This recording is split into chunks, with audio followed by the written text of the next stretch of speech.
Alright. Kakati lunaku olwaleero njagala teesooka embeere nga mbabuuzaako muli mutya mikwano, obulamu buli butya, bigenda bitya eyo gye muli gye mutuusako engalo gitambula gitya. Yes, erinnya lyange nze Sonko Muhammad. Nkwaniriza neno ku Good Talent Management is our YouTube channel. Tanaba kubeera ngu subscribinga mukwano. Subscribinga ate tubeere nga tweyongerayo nga tugenda mu maaso. Yes, twagala tubeere nga ate lunaku olwo tubako ensonga gye tukwatako. Yes, twagala tutunuleko katini nnyo ku muyimbi Winnie Nwaji. Winnie Nwaji yani? Winnie Nwaji muyimbi ayimbira Under Swangs Avenue Management.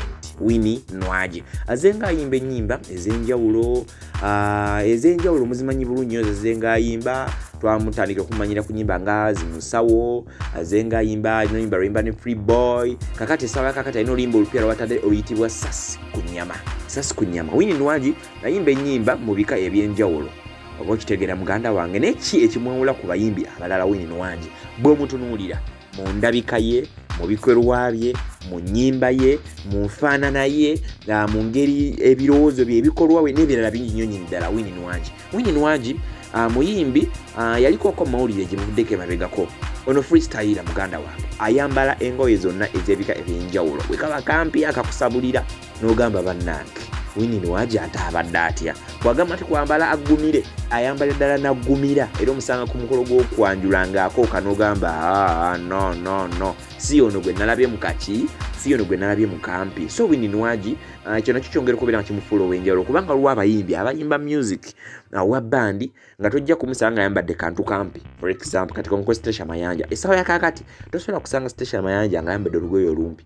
Ne Winnie Nwaji bw'aba agambye kwambala lumpi tayambala lumpi ayambalira akampi ddala. Mwana ebifaananyi ebyava wano juzi ne bitambula nga mwana mulenzi abalaga Big Bam. Oba okitegeera ne mwogera Big Bam erimu ebituli Big Bam walalala nga ina ntatu emabega muganda wange oba gye yagenderera okwekubya okubeera nga abalaga. Nante bw'omusanga nga ataggumidde mu Gomasi ng'ali ku mukolo gw'okwanjula nga yafulumya omugole oyinza gamba nti oli Winnie Nwaji eyatulaze Big Bam ng'eriko ttatu n'ebituli byamu.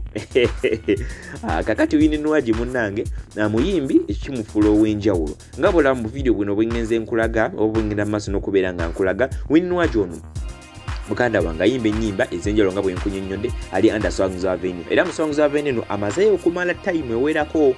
Oba okitegeera wejjira mu Swangs Avenue mwalimu omuyimbi Irene Ntale yalimu gakikubira ddala bulungi nnyo. Ne Swangs Avenue balina enkola yaabwe baba yina omuyimbi ono abakuwatuka contract yanatera okuggwawo nga baleetayo omulala. Yesa kakati Winnie Nwaji abaddewo nga kikubira ddala nnyo Azawe inajja era Azawe ayina ennyimba empya zakola ki zajja ata mpola oba okitegeera. Kakati Winnie Nwaji ono nga bw'omulaba ati bw'afaanana alabikira ddala bulungi nnyo era bw'ayogera ku bayimbi abali mu Uganda abayina ku Big Bam ng'ate bayina wato ng'ate bw'otunula ku bbeere mutima gwa mbogo obunnya mu matama endabika n'enjogera tosobola kubeera ng'obuusa Winnie Nwaji amaaso.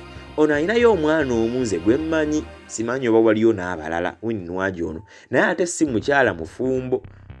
Tetumanyi bbaawo omutuufu nti ono naye nga bw'omanyi ebintu by'abayimbi n'abaana abawala abali mu bulamu obw'okwerabisa bo babeerayo n'abantu ab'enjawulo abeerayo n'onoyo n'amuta n'akwata mulala n'amuta aba bafumbirwa contract oba laavu yaabwe zibeera za contract nti kati eneeweddeko contract ndinawo mulala nange simanyi nnyo naye nga Winnie Nwaji ono.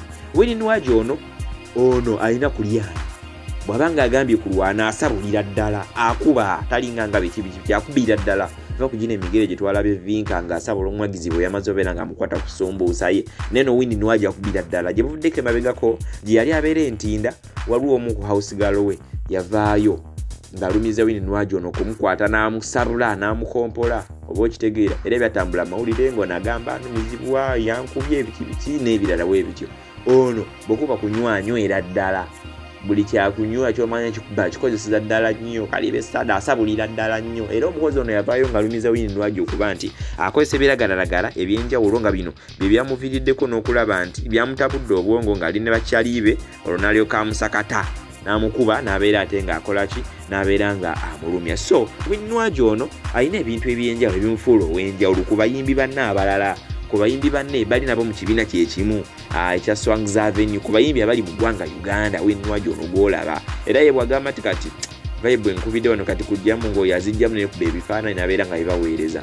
Ono mukyala nga yeefaako era omubiri nga bulaba bwafaanana atera okukola doyiro. Winnie Nwagi akola doyiro, adduka abuuka omuguwa, akola jiimu. Kino era ye agamba nti kimukuuma okulaba nga abeera ne figa ey'omulembe. Figa ye neebeera nga yakabi nga teseebengerera nga teva ku layini. Kati so Winnie Nwagi y'ono nyagadde mbeere nga mbalagako ebimu ku bitonotono ebikwata ku mwana muwala Winnie Nwagi. Naate nga njagala okujjukiza nti alina oluyimba olupya oluyitibwa Sasi ku Nnyama. Osobola obeera ng'ogenda ku YouTube channel ye n'obeera nga olaba oluyimba luno olupya audio gye yatadde eyitibwa Sasi ku Nnyama okuva mu Swangs Avenue. So nja kubeera nga nyongera okukomawo mbawe Winnie Nwagi bimukwatako, obulamu bwe, yasomerawa, amanya agaddala yaani, ayina omwami oba tayina, ayina omwana oba ayina abaana, ayina omusajja oba ayina basajja. Kola ekintu kimu, subscribing no Good Talent Management, tujja kubeera nga twongera okuwa emboozi endala nnyingi nnyo n'eddala naye nga for now nyagadde